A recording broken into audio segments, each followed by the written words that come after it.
Hello बच्चों, स्वागत है आप सबका हमारे चैनल पे जहां क्वालिटी एजुकेशन मिलती है। देखो बच्चों, अब हम क्या करने जा रहे हैं, इस वक्त हम क्लास 11th का अकाउंटिंग के कुछ बेसिक टर्म करने जा रहे हैं, उसके कुछ थ्योरी के पार्ट्स करने जा रहे हैं, जिसमें हमारा आज का टॉपिक है ऑब्जेक्टिव ऑफ अकाउंटिंग। देखो बच्चों, लास्ट क्लास में आपने अकाउंटिंग के कैरेक्टर पढ़े थे और अकाउंटिंग की कुछ हिस्ट्री पढ़ी थी कि अकाउंटिंग आखिर आई कहां से और जरूरत क्यों पड़ी।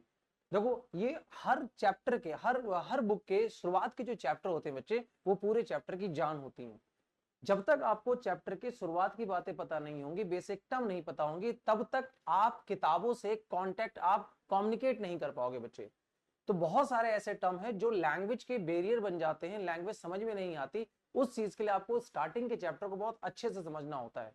आपके 11th क्लास के अकाउंटिंग की बुक के जो शुरू के चैप्टर हैं, जिनको आप थ्योरी समझ के छोड़ देते हैं बेटा, वो बहुत जरूरी है। जब आपको थ्योरी समझ में आएगी तभी जाके आप न्यूमेरिकल के कंसेप्ट को word to word same in the same sense वाले कंसेप्ट में आप समझ पाओगे। जैसे एग्जामिनर आपसे कहना चाह रहा है, उसी भाषा में उसी लैंग्वेज में आप उस चीज को समझ पाओगे जब आप इसके बेसिक टर्म और थ्योरी को बहुत अच्छे से क्लियर करोगे। तो आज के हम इस वीडियो में बेटा आपको ऑब्जेक्टिव ऑफ अकाउंटिंग समझाएंगे कि अकाउंटिंग के मेन ऑब्जेक्टिव्स क्या होते हैं। शुरू करते हैं बेटा। पहला पॉइंट देखिए, objective of accounting. Objective of accounting में सबसे पहला शब्द जो कहता है वो कहता है मेंटेनिंग अकाउंटिंग रिकॉर्ड। ऑब्वियस सी बात है, एक आपका बहुत बड़ा बिजनेस चल रहा है। पहली बात तो बच्चे, जब भी आपको अकाउंट सीखना और समझना हो तो सबसे पहले आपको अपने आप को एक बिजनेसमैन समझना है। आप कोई सा भी एक छोटा मोटा बिजनेस समझ लीजिए, कोई बहुत बड़ा बिजनेस समझ लीजिए, छोटा समझ लीजिए, लेकिन हम अपने इस चैनल पे जो एग्जाम्पल लेंगे बच्चे, वो एग्जाम्पल रियलिस्टिक होंगे, जिससे आप डेली कनेक्ट कर सकते हो, जो आप अपनी नजरों के आसपास डेली हमेशा देखते हो। जैसे आप कोई सब्जी वाला समझ लीजिए, आप कोई मोमोज वाला समझ लीजिए, कोई चाय वाला समझ लीजिए, ऐसे छोटे छोटे एग्जाम्पल आप लेके चलिए जिससे आप डेली कनेक्ट कर सके हो। क्योंकि बच्चे, आपने अब तक अपने लाइफ में सिर्फ एक स्टूडेंट लाइफ देखी, एक बिजनेस लाइफ नहीं देखी होगी। और अगर आपके पिताजी कोई बिजनेस करते भी होंगे तो आपने हो सकता है अपने पिताजी के बिजनेस में अभी तक आपने अभी कोई ज्वाइन नहीं किया हो। तो बहुत सारी चीजें ऐसी होंगी जो आपके समझ में ना आए और सर के ऊपर से निकल जाती हूँ। इसीलिए आप इन्हीं छोटे छोटे एग्जाम्पल्स अभी समझेंगे और एक दिन हम बहुत बड़े बिजनेसमैन की बात करेंगे, बहुत बड़े बिजनेस टाइकून्स की बात करेंगे, बिजनेस स्टडीज में भी बात करेंगे। इस चैनल पे कॉमर्स से रिलेटेड हम अकाउंट, इकोनॉमिक्स, बिजनेस और मैथ सभी चीजों की क्लासेस देंगे और उन सब में आपको लास्ट में एक पक्का बिजनेसमैन बना के निकालेंगे बच्चे। ठीक है, तो सबसे पहले आप अपने आप को एक बिजनेसमैन माने। और जब आप अपने आप को एक बिजनेसमैन मानेंगे ना, तो आपको आगे जाके समझ में आएगा कि इसी अकाउंटिंग टर्म में जो सैलरी होती है, सैलरी वो बेटा आपके लिए खर्चे होते हैं, एक्सपेंस होते हैं। जिस दिन आप सैलरी को खर्चा मानना शुरू कर देंगे, उस दिन से आप बिजनेसमैन हो जाएंगे। बिकॉज सैलरी जिन जिन के लिए इनकम है, दैट मीन वो एक एम्प्लॉय है, वो एक नौकर है, कहीं काम कर रहे हैं। ठीक है, जिस दिन आप अपने आप को ये मानेंगे कि सैलरी जो है हमारे लिए एक्सपेंस है, दैट इज, उस दिन से आप अपने आप को एक बिजनेसमैन मानेंगे। तो आई होप आपको ये बात समझ में आ रही होगी कि मैं क्यों इस टर्म में बात कर रहा हूं। आपको अपने आप को बिजनेसमैन समझना है, फिर देखो चुटकियों में ये सारे ऑब्जेक्टिव आपको क्लियर हो जाएंगे। तो पहले पॉइंट की तरफ बढ़ते हैं। पहला पॉइंट कहता है मेंटेनिंग अकाउंटिंग रिकॉर्ड। जब आपका बिजनेस बहुत बड़ा हो चुका होता है तो आपके बहुत सारे ट्रांजेक्शन्स होते हैं और उन ट्रांजेक्शन को रिकॉर्ड करने का काम, मेंटेन करने का काम अकाउंट का मेन पर्पस होता है, ऑब्जेक्टिव होता है, उसका उद्देश्य होता है। क्यों? अगर आप इसको रिकॉर्ड नहीं कर पाएंगे तो आपके साथ बहुत सारे कम्युनिकेट गैप आ जाएंगे। आपको ये याद नहीं होगा कि 10 दिन पहले आपने किसको क्या सामान बेचा था, कितने का बेचा था, कितने रुपए उससे लेने हैं, कितने उसको देने हैं। तो ये सारी भूल चूक ना हो सके, इसी वजह से आपको अकाउंटिंग को रिकॉर्ड करना होता है। तो अकाउंट का मेन ऑब्जेक्टिव जो है वह अकाउंट्स के रिकॉर्ड को मेंटेन करना। ठीक है बच्चे, इसमें बहुत सारी चीजें आएंगी, बहुत सारे डाउट भी क्लियर हो जाएंगे। अगला पॉइंट क्या है?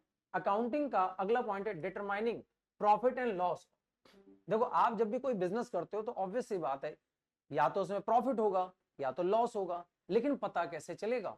क्योंकि जो अकाउंटिंग की जो प्रॉफिट और लॉस है बच्चे, उसको पता लगाने में पूरा एक साल लग जाता है।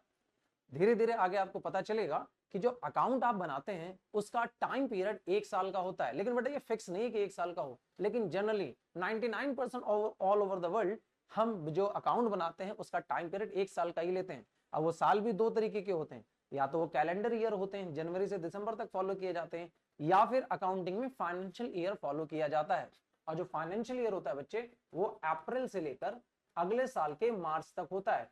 अगर आप इसका एग्जांपल देखिएगा, अप्रैल 2024 से अगर कोई बिजनेस स्टार्ट किया गया होगा तो उसका 1 साल मार्च 2025 में जाके कंप्लीट होगा।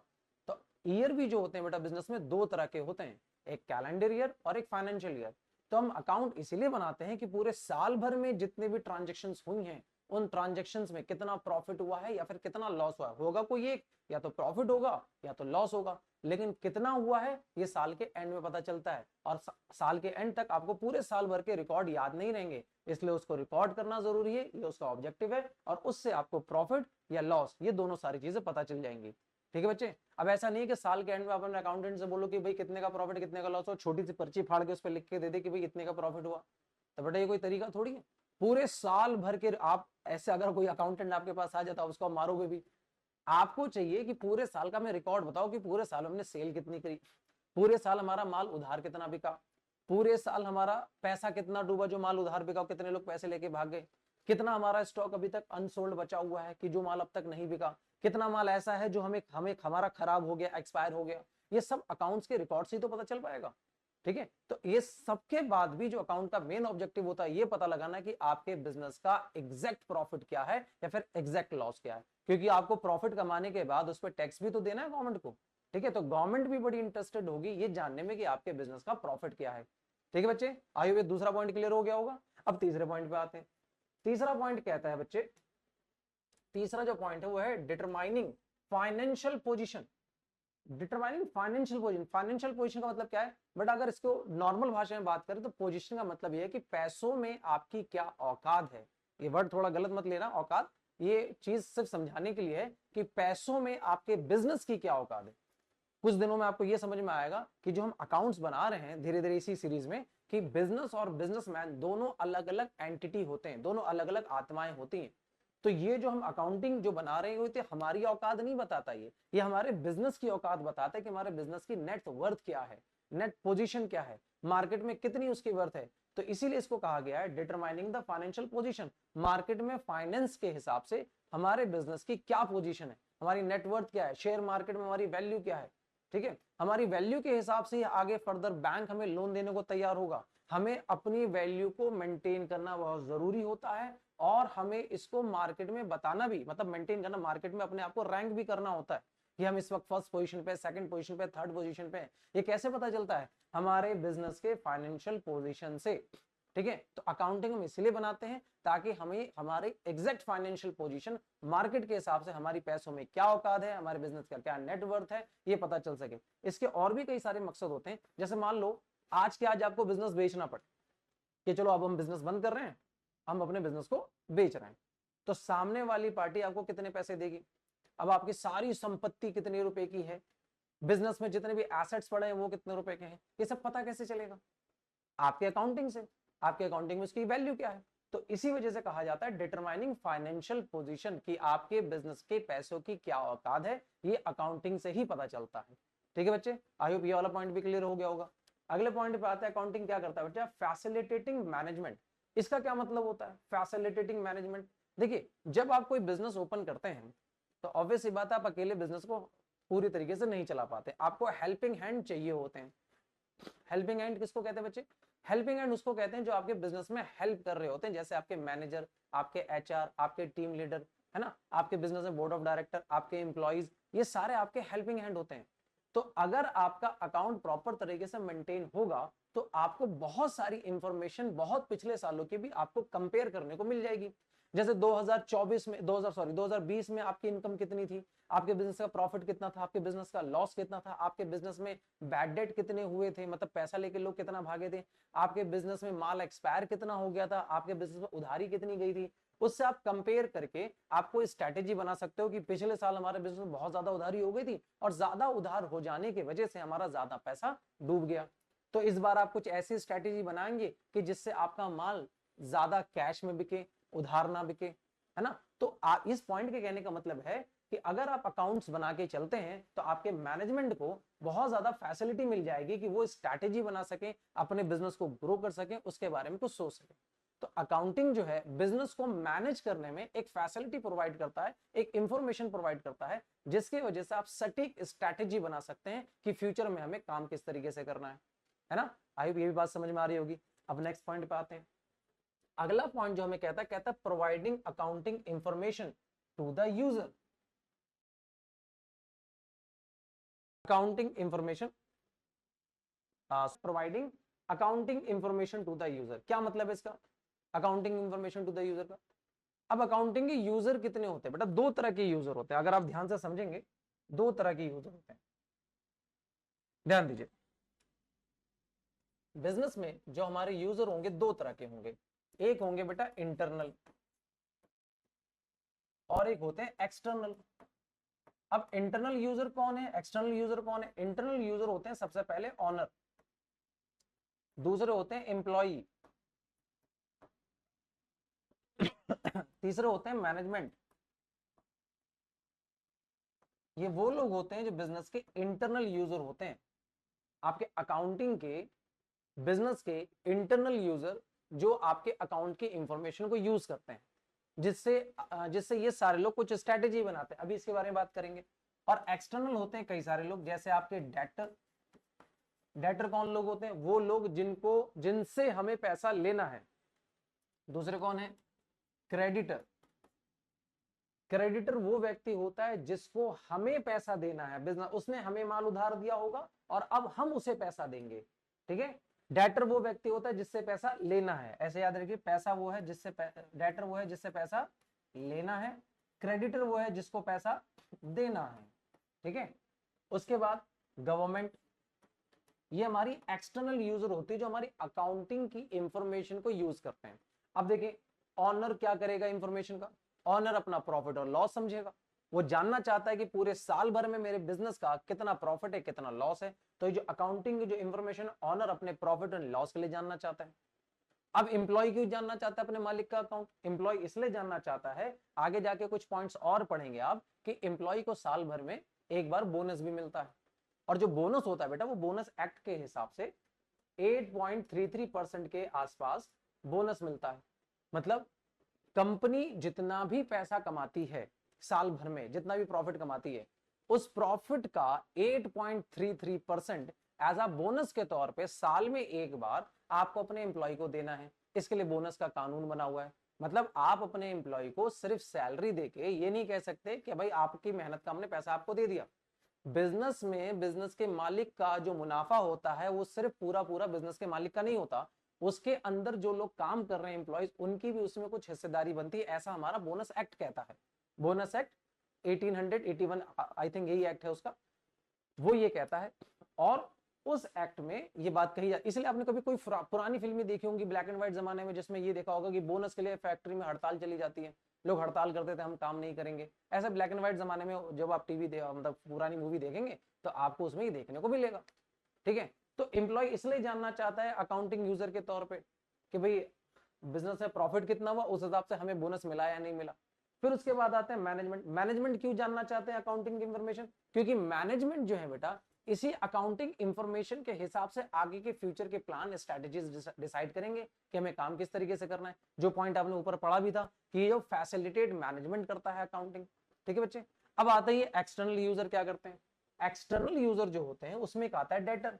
डेटर वो व्यक्ति होता है जिससे हमें पैसा लेना होता है। अब मान लो किसी श्याम नाम के व्यक्ति से हमें 50,000 रुपए लेने, वो मुकर जाए कि नहीं मुझे पैसा नहीं देना, और मुझे देना भी है तो 40,000 देना, 50,000 नहीं दे रहा, आप झूठ बोल रहे हो, तो ऐसे केसेस में हमारे जो अकाउंट्स मेंटेन किए गए हैं और टाइम टू टाइम वो जो हमें पैसे दे रहा है, उस पैसे के रिकॉर्ड उसको दिखाएंगे, ट्रांजेक्शन दिखाएंगे, है ना। तो ऐसे केस में जब कोई सामने वाला झूठ बोल रहा हो कि मुझे इससे इतना पैसा लेना है या इतना पैसा देना है, वैसे केस में हमारी अकाउंटिंग जो इंफॉर्मेशन है वो डेटर से के काम आ सकती है।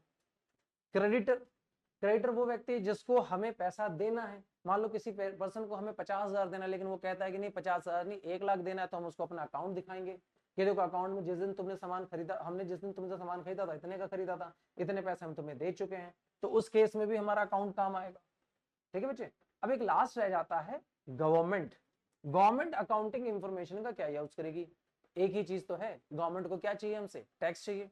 तो हमारा जो टैक्स होगा वो हमारे प्रॉफिट के ऊपर डिपेंड करेगा कि हमारा प्रॉफिट कितना होता है, और प्रॉफिट हमें कौन बताएगा? अकाउंट बताएगा। इसलिए गवर्नमेंट भी बड़ा इंटरेस्टेड है हमारे प्रॉफिट को जानने में, हमारे अकाउंट्स को जानने में। अगर गवर्नमेंट को लगता है कि हमने जो टैक्स भरा है वो कम भरा है, या झूठ दे, हमने गलत इंफॉर्मेशन देके टैक्स भरा है, तो गवर्नमेंट हमसे स्क्रूटनी भिजवाकर हमारे बुक्स ऑफ अकाउंट को अपने इनकम टैक्स डिपार्टमेंट में बुला भी लेती है।